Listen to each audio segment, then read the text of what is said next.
Boa noite, irmãos. Que a graça e a paz do Senhor esteja com todos. Amém. É uma alegria, um privilégio. Eu agradeço, reverendo Juliano, reverendo Paulo Gerson, o conselho dessa igreja, por cederem o púlpito. É uma responsabilidade. E é um grande privilégio que o Senhor nos dá de estarmos juntos celebrando, porque o Senhor tem nos sustentado. Tem sustentado essa igreja por 45 anos. E mais, né? Talvez seja de organização somente, né? Então é mais de 45 anos de história. E nós louvamos a Deus por isso. Eu estou hoje com a minha esposa. Cadê a Pamela? Está ali. A Pamela, o André, o Henrique, a Ana e a Marlene, que é minha sogra. Eles estão aqui conosco. Irmãos, eu me sinto muito feliz em poder compartilhar a palavra de Deus com os irmãos numa data tão especial. Se você não me conhece, eu sou o pastor Fabiano, eu sou pastor da grande igreja da Morada do Sol, uma igreja filha dessa igreja, plantada por irmãos dessa igreja, e uma igreja abençoadíssima, uma igreja animada, às vezes até demais, né, meus irmãos? Os irmãos conhecem, mas uma igreja muito abençoada, uma igreja pastoreável, uma igreja que ama o Evangelho e ama aprender a palavra de Deus, e o Senhor tem nos dado a alegria de servirmos lá por 4 anos. Mas o Senhor também nessa pandemia nos trouxe algumas experiências e falou ao nosso coração, e nós entendemos o chamado do Senhor. E o ano que vem, a partir do ano que vem, estaremos servindo na cidade de Anápolis, Goiás, numa missão chamada Asas de Socorro. Eu sei que os irmãos aqui conhecem a Asas de Socorro muito bem, por conta do César e da Kathleen, que estão lá em Anápolis, Goiás. Então orem por nós, orem por esse ministério, por esse chamado que o Senhor tem nos dado. Orem para que o Senhor nos dê a alegria de sermos úteis em suas mãos, lá em Asas de Socorro. Então orem por isso. Meus irmãos, abra sua Bíblia em Apocalipse, no capítulo 2. Apocalipse, capítulo 2.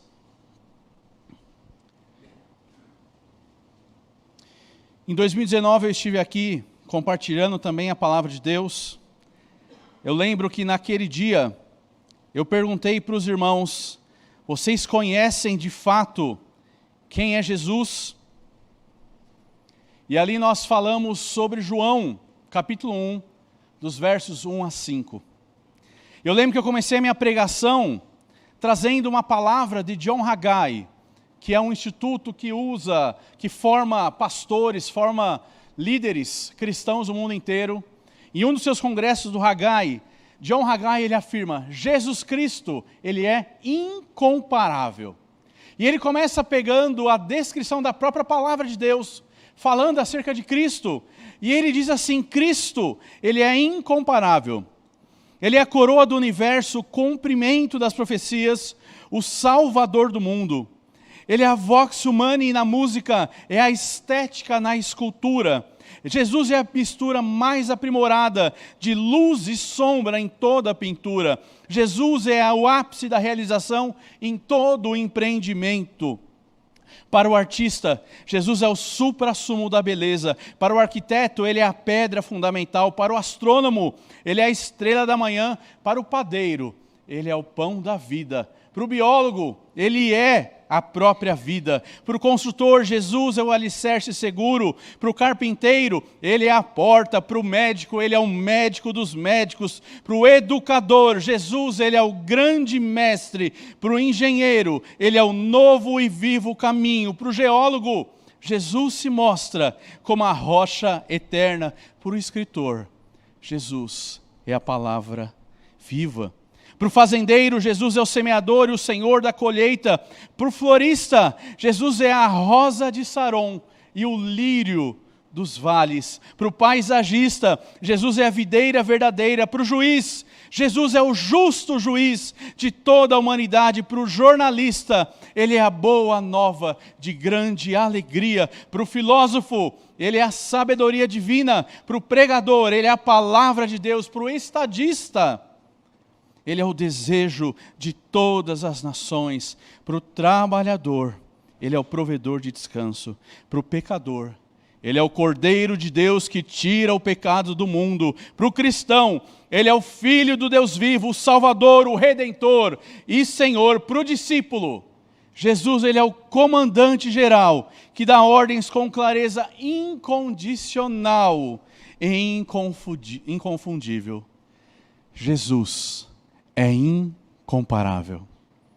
E aí eu perguntei para vocês, naquele ano de 2019, você de fato conhece a Jesus?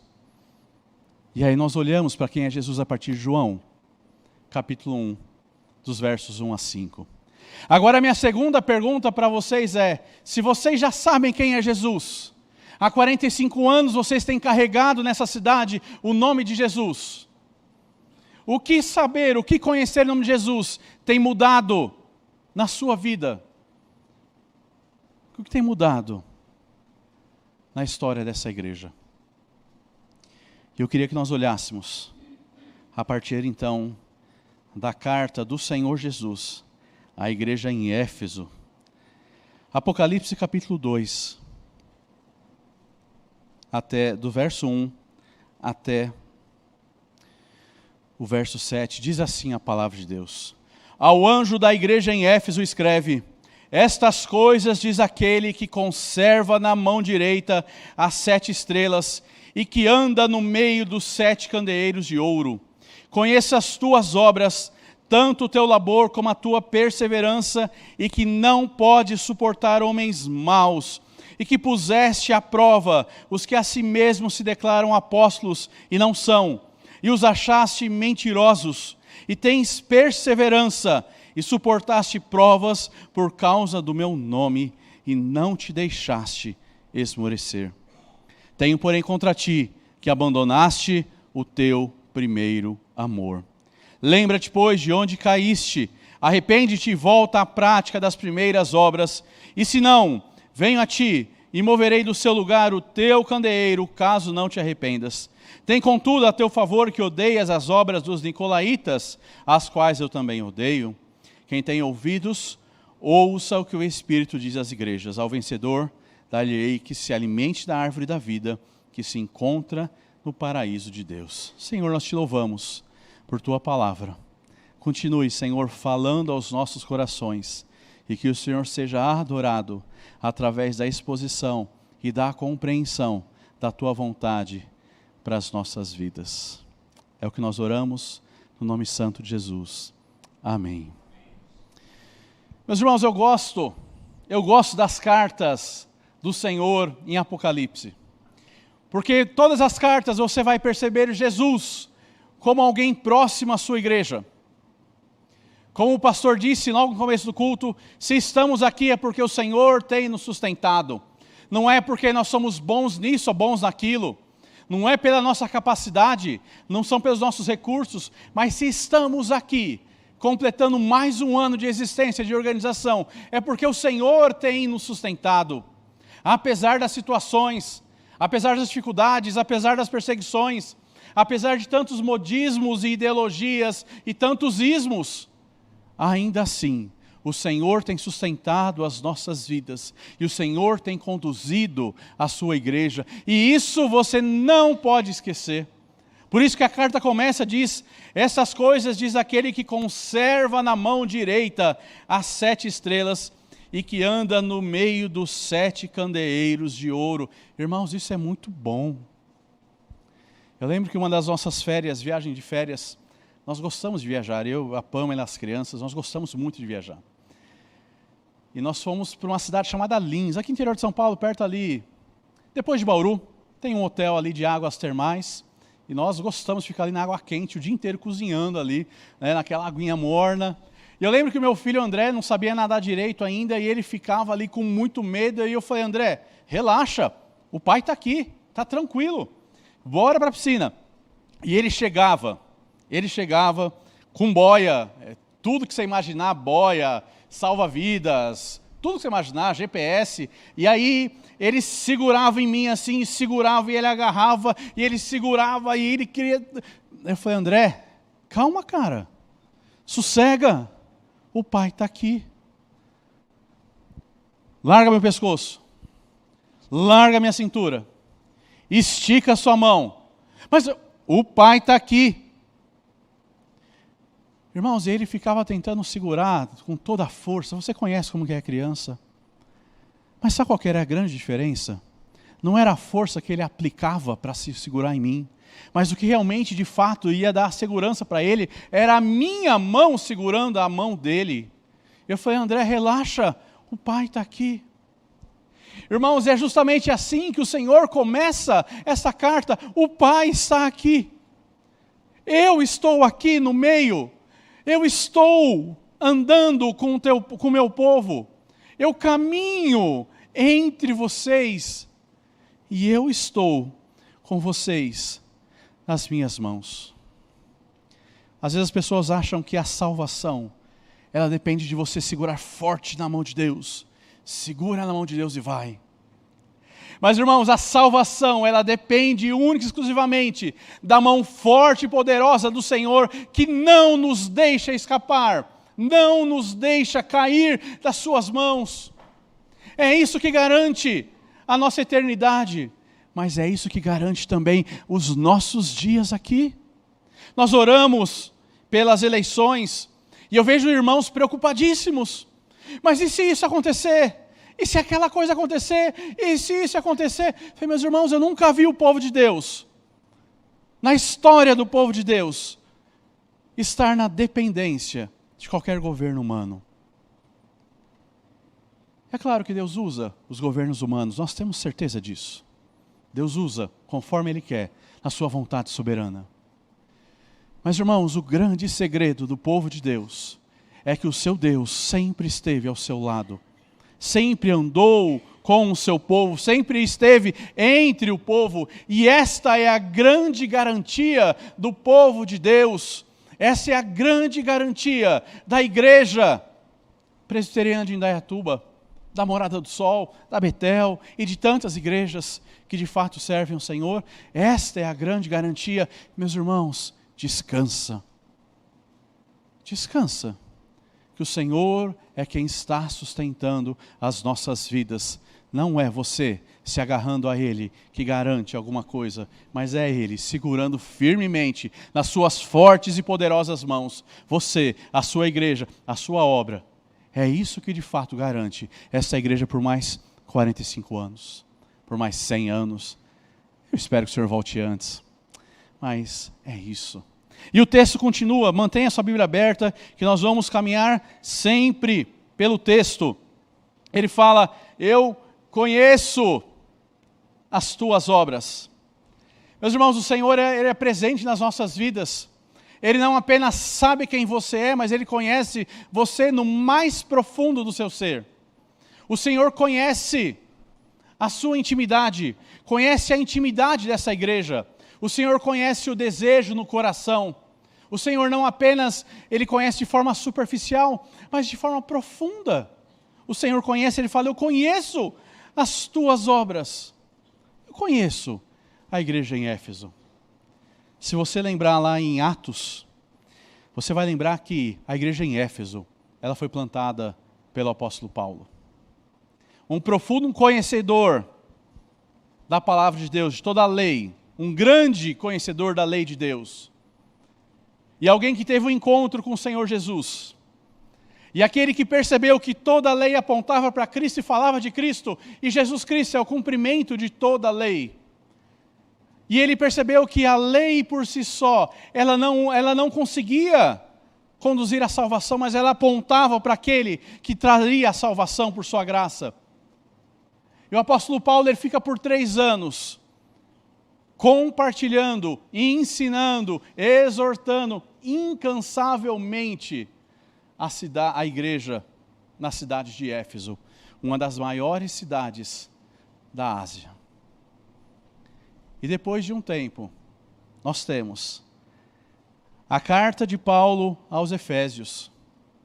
E agora nós temos a carta de Jesus aos Efésios. E Jesus fala, eu sei que vocês trabalham, eu conheço as tuas obras, tanto o teu labor como a tua perseverança. Meus irmãos, olha que igreja maravilhosa. O sonho de consumo de qualquer pastor, uma igreja trabalhando. Uma igreja que não ficava apenas sentada nos bancos, olhando o pastor fazer alguma coisa, o conselho fazer alguma coisa, mas uma igreja que estava ativa, disposta a trabalhar para a obra do Senhor, para a expansão do reino, conforme Paulo os ensinou.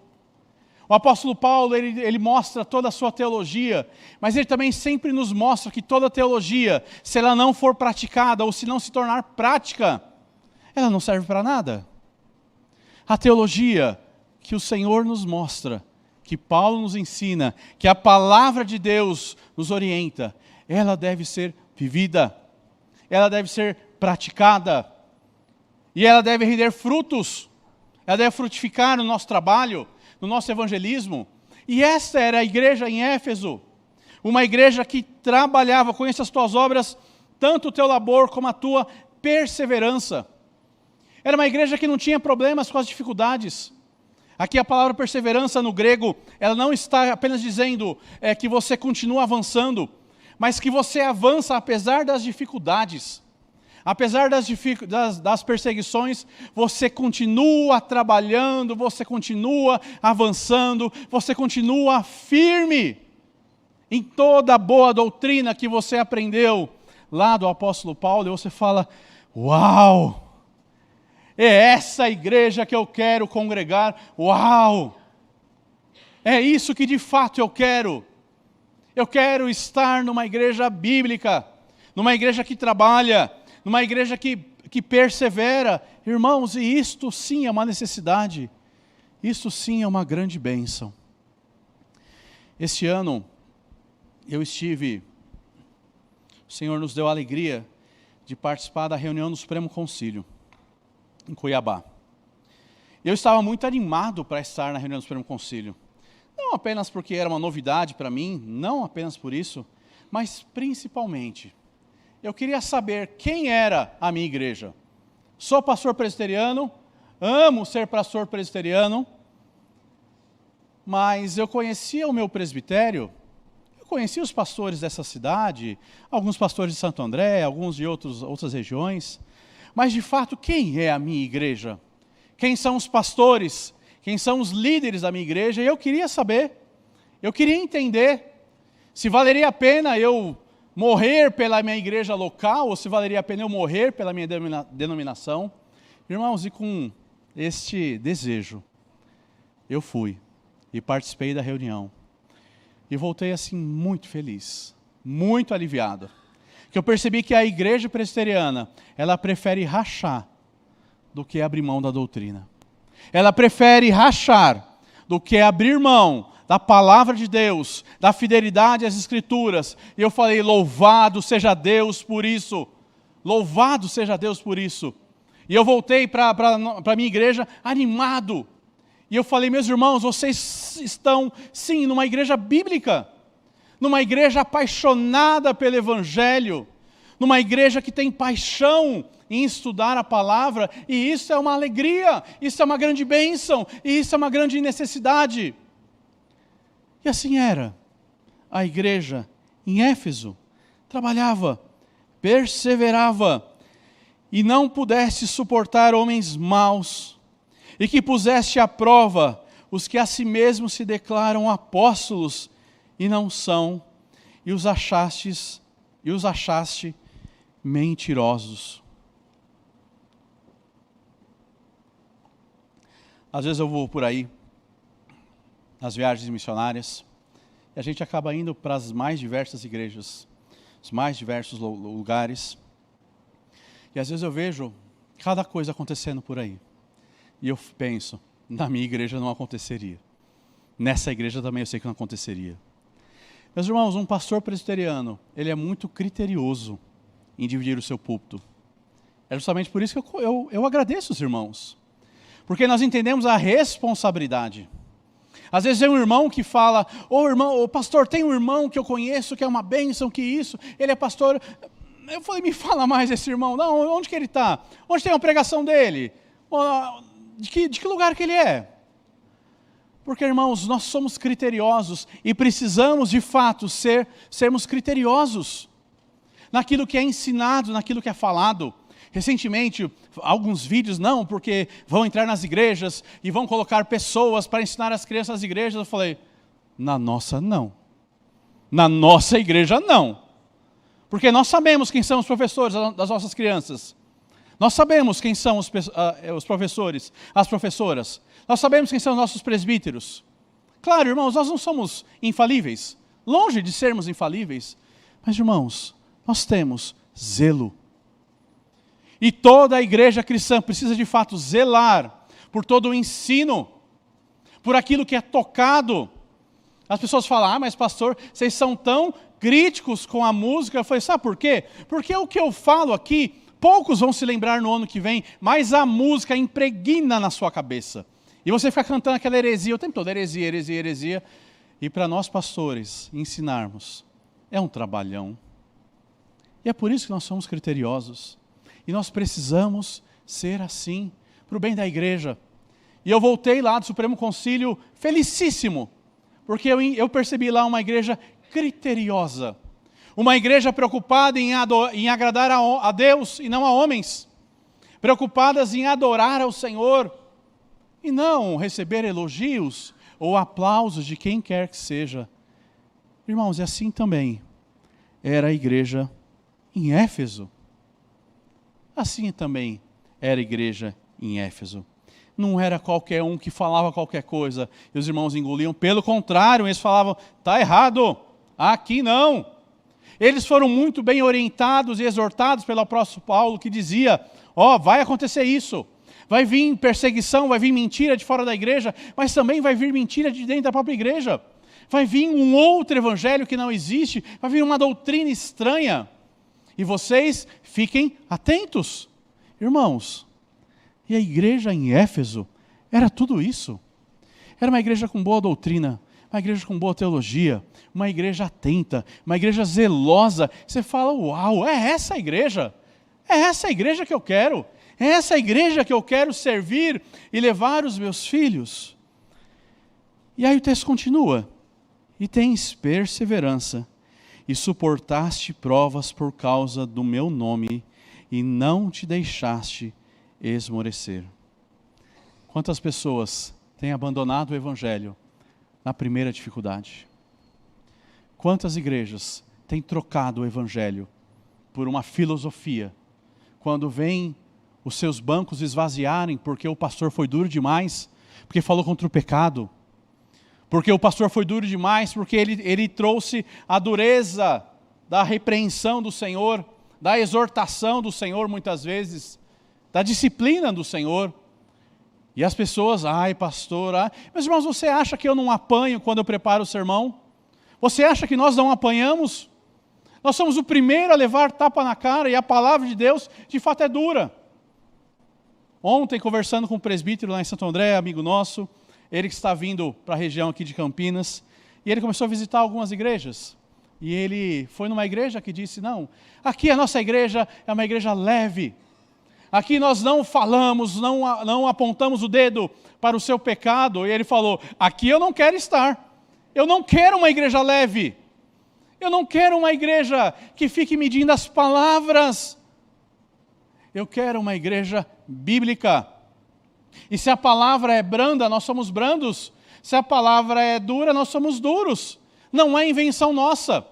Pastor não está aqui para inventar coisas. Pastor está aqui para pregar o evangelho. E ele falou, essa eu estou fora, irmãos. É assim mesmo. Às vezes vai bater, às vezes vai doer. Mas graças a Deus por isso. Porque o Senhor vai nos ensinando, o Senhor vai nos corrigindo, o Senhor vai nos mantendo firmes. E aqui a igreja em Éfeso não apenas apanhava pela própria palavra, mas muitas vezes por aquilo que vinha de fora.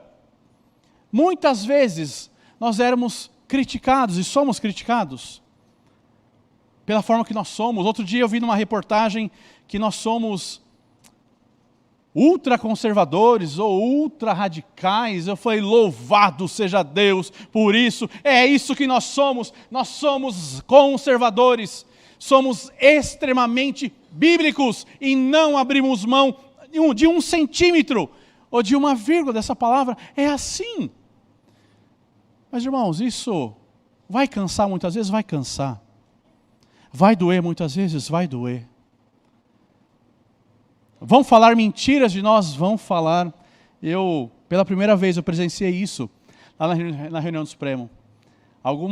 Saíram algumas reportagens na internet, falando de algumas coisas que eu falo, meu Deus, eu estava na reunião o tempo todo, isso nem se cogitou, isso nem se falou, nem chegou perto.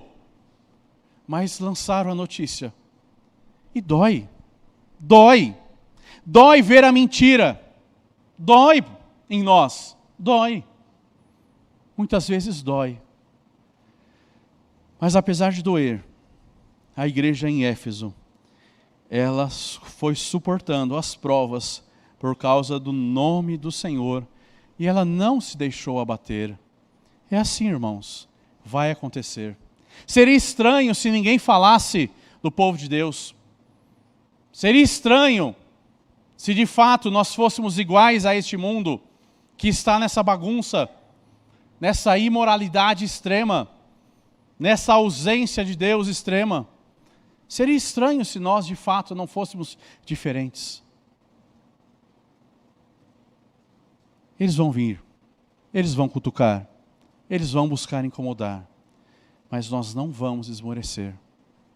Irmãos, essa é a igreja de Cristo. Essa igreja que era a igreja em Éfeso. Era uma igreja impressionante. Uma igreja abençoada e abençoadora. Era uma igreja bíblica. E aí você fala, pastor, aonde é que fica essa igreja? Qual o endereço? Mas a carta do Senhor Jesus continua. E ela diz: tenho, porém, contra ti, que abandonaste o teu primeiro amor. Meus irmãos, esta é a reclamação do Senhor. Essa é a acusação do Senhor contra a igreja em Éfeso. Uma igreja que era ortodoxa. Uma igreja que de fato conhecia a doutrina e buscava viver a doutrina. Uma igreja que estava ali conhecedora do que é certo, do que é errado. Com certeza era uma igreja que tinha muitas das suas qualidades, tanto que ela é elogiada, uma igreja que trabalhava o sonho dos pastores, a igreja trabalhando o tempo todo. Porém, qual que é a reclamação do Senhor?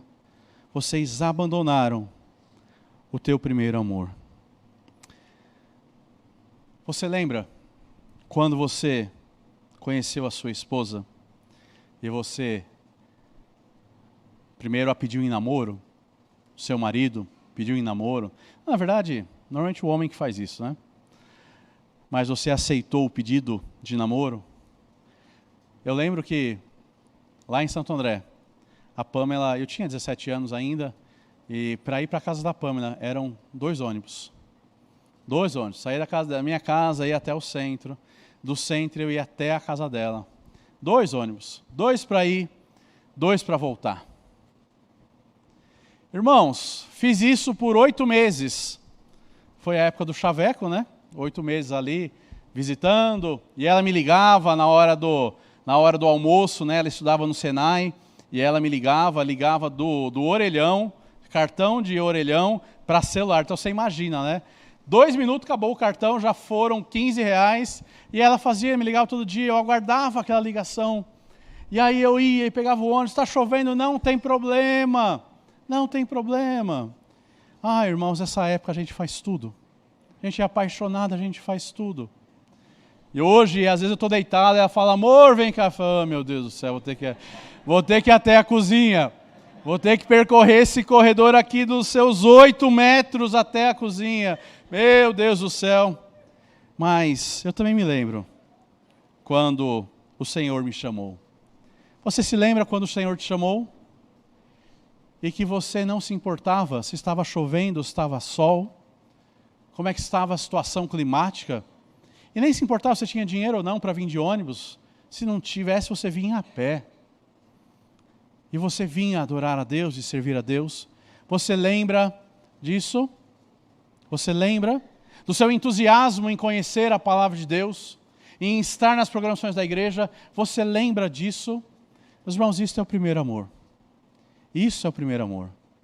Domingo passado nós tivemos conosco lá na Morada do Sol, o reverendo Marcos Agripino, que é secretário executivo da PMT.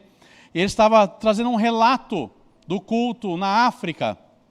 E ele iria pregar numa programação, num dos cultos. E começa então às 9 da manhã o culto. E aí eles começam, e música, e isso, e vai indo, e oferta, e vai indo. E aí ele olha para o relógio dele, meio-dia, ele falou, aí chegou o pastor, falou, pastor, eu acho que eu não vou mais ter oportunidade de pregar, né? Não, você vai sim, fica tranquilo, daqui a pouquinho chega a sua vez. E aí já era 3 horas de culto correndo. E aí, meus irmãos, ele falou, pastor, daqui a pouquinho o senhor vai pregar. Ele falou, eu tenho quanto tempo então?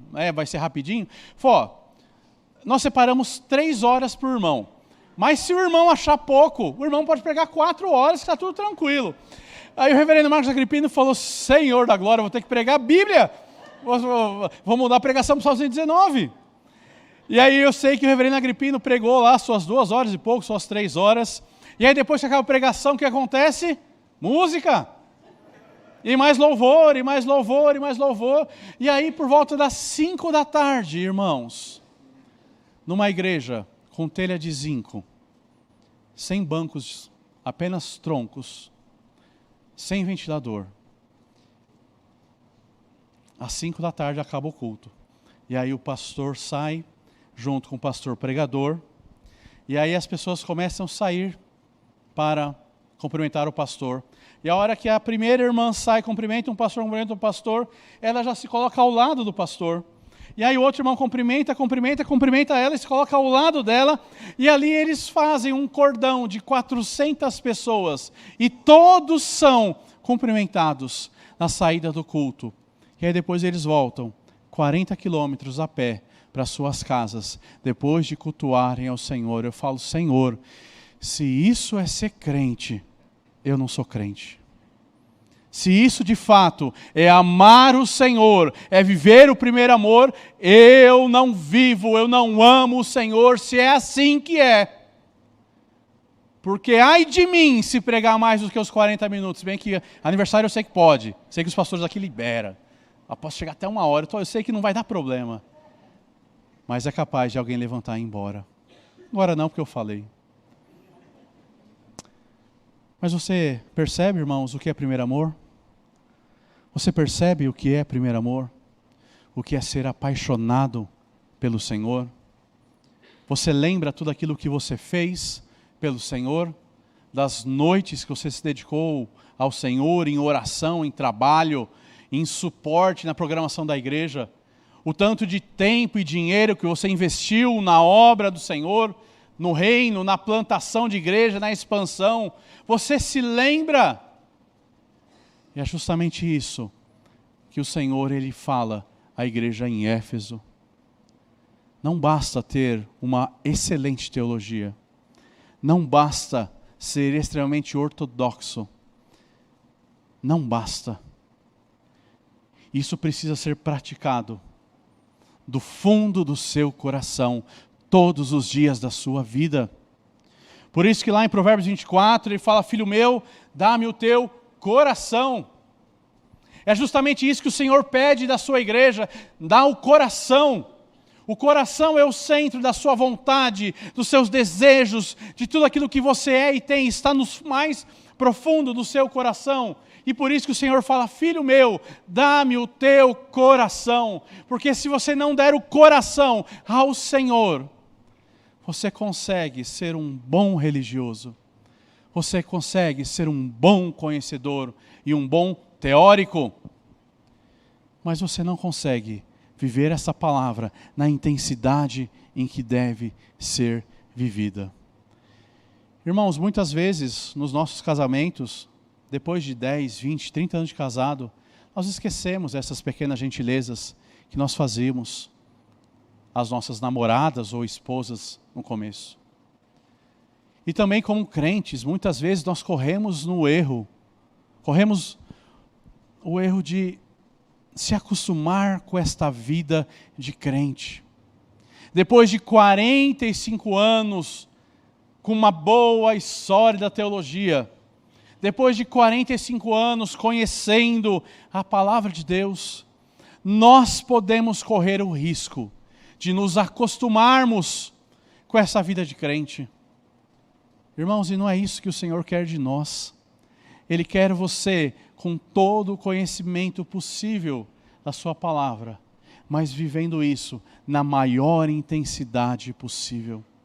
Nós temos visto no campo missionário muitas pessoas com 70 anos, pessoas que se tornaram viúvas, ou pessoas que se aposentaram, que os filhos já foram criados, já estão encaminhados, e eles falam: o que eu vou fazer agora? Já sei, eu vou agora me dedicar mais ainda ao Senhor. Não é incomum você estar na Amazônia, num sol de 40, 42 graus, percorrendo as trilhas da mata, e você encontrar senhores e senhoras de 70 anos, de 75, o dia inteiro debaixo do sol, de porta em porta, pregando o evangelho do reino. Ah, mas eu já estou cansado. Ah, mas eu estou isso, eu estou aquilo. Você está vivo? Pois é, nós descansamos na glória. Aqui neste mundo, nós somos chamados a viver a palavra de Deus, a expandir o reino através da pregação. Nós descansaremos na glória. Meus irmãos, somente se você voltar ao primeiro amor, você vai conseguir fazer isso. Sem a intensidade do primeiro amor, você vai ficar sentado no banco da tua igreja até o dia que o Senhor te chamar. E me encanta conhecer os irmãos de cabelo mais branco, as irmãs já com a experiência avançada, e ver esses irmãos, essas irmãs ainda trabalhando, porque é isso, é viver o primeiro amor e renovar o primeiro amor todos os dias. Não basta você conhecer a teologia, mas você precisa de fato vivê-la com intensidade, como se fosse naquela época em que você pela primeira vez percebeu a grandeza do Senhor. E aí ele traz alguma recomendação.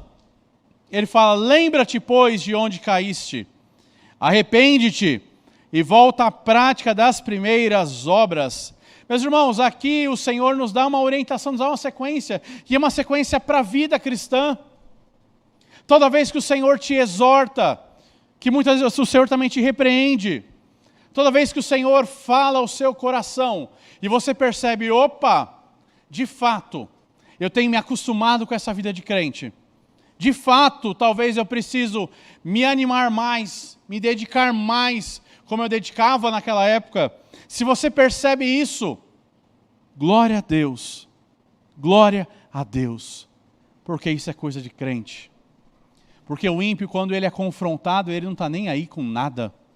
Mas o crente, a hora que ele percebe: opa, de fato o Senhor tem misericórdia da minha vida, ele percebe, ele lembra que antes eu era mais animado, antes o meu coração estava mais empolgado com o reino de Deus.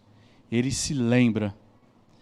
E aí ele fala: lembra-te de onde caíste, arrepende-te. O arrependimento, ele é necessário na vida do cristão.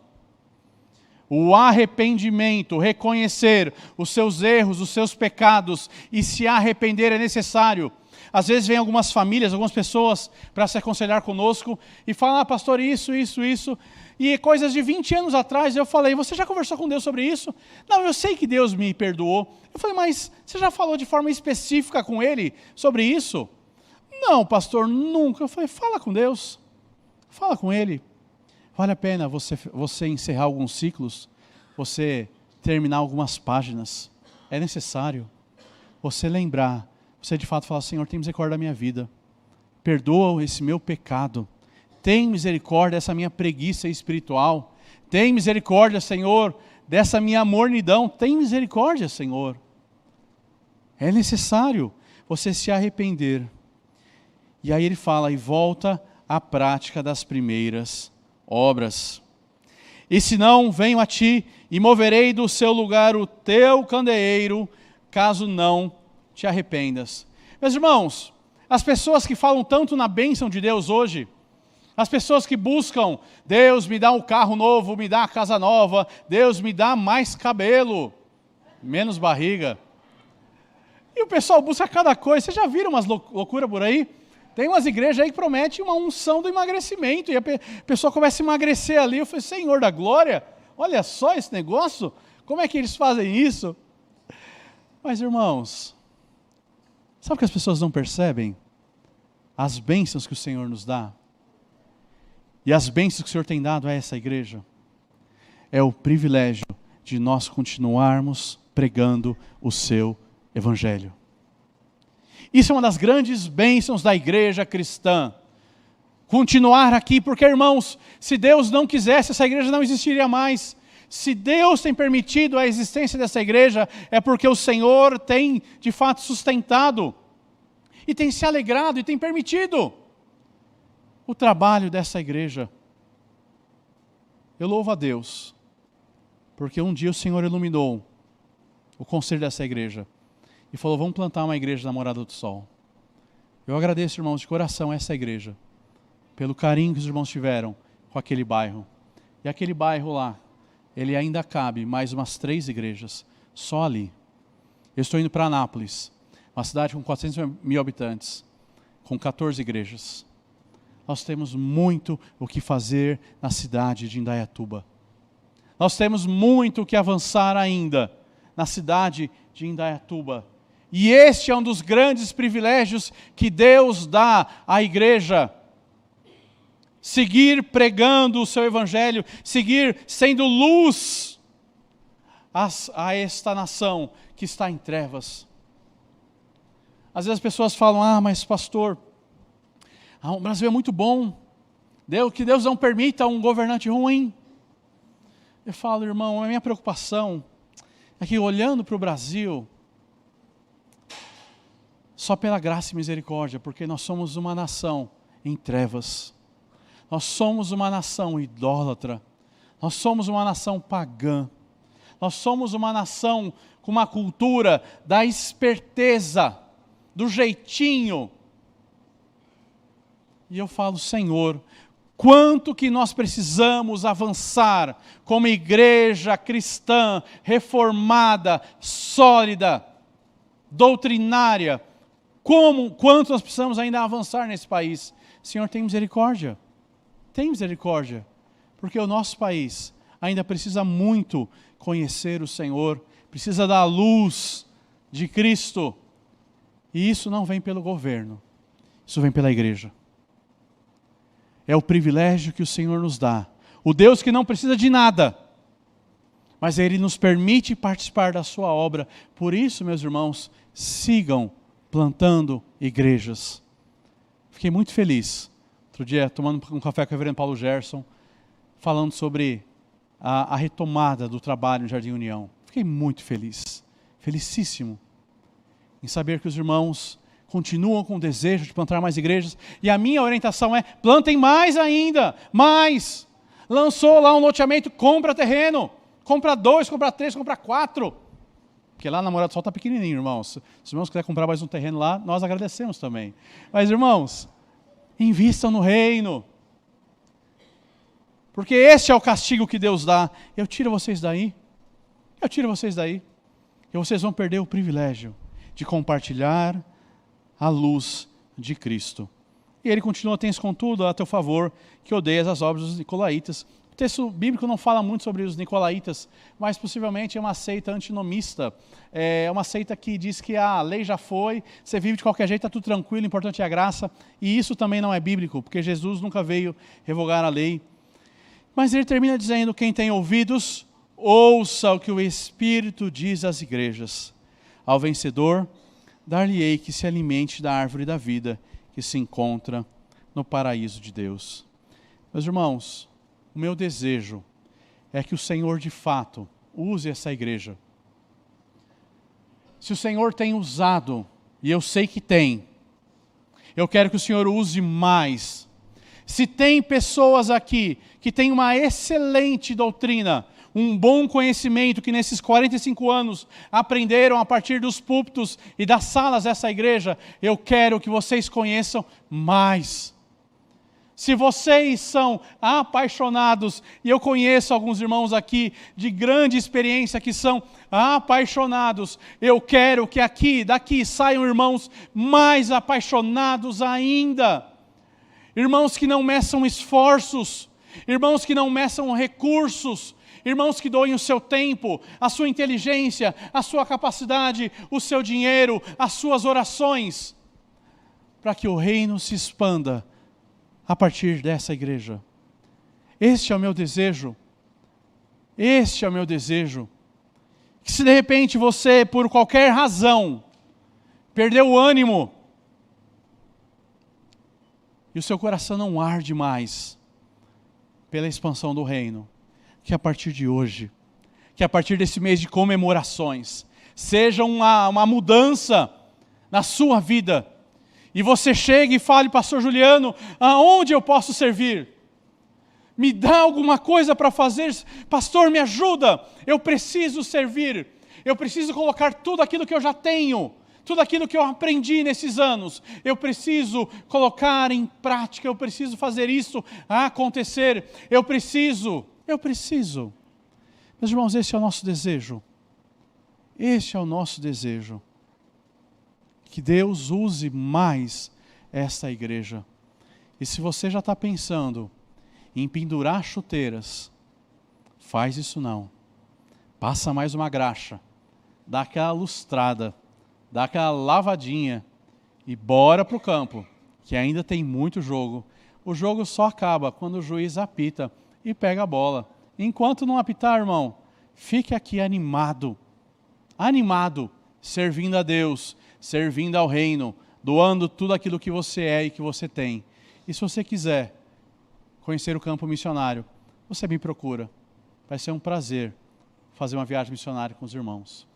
Que o Senhor abençoe a vida dessa igreja, que essa igreja, de fato, ela tenha uma boa doutrina. Busque uma boa doutrina, mas não faça isso apenas por fazer ou de forma mecânica, mas que seja também apaixonada em viver essa doutrina para a glória do Senhor, para a expansão do reino e para a sua própria felicidade.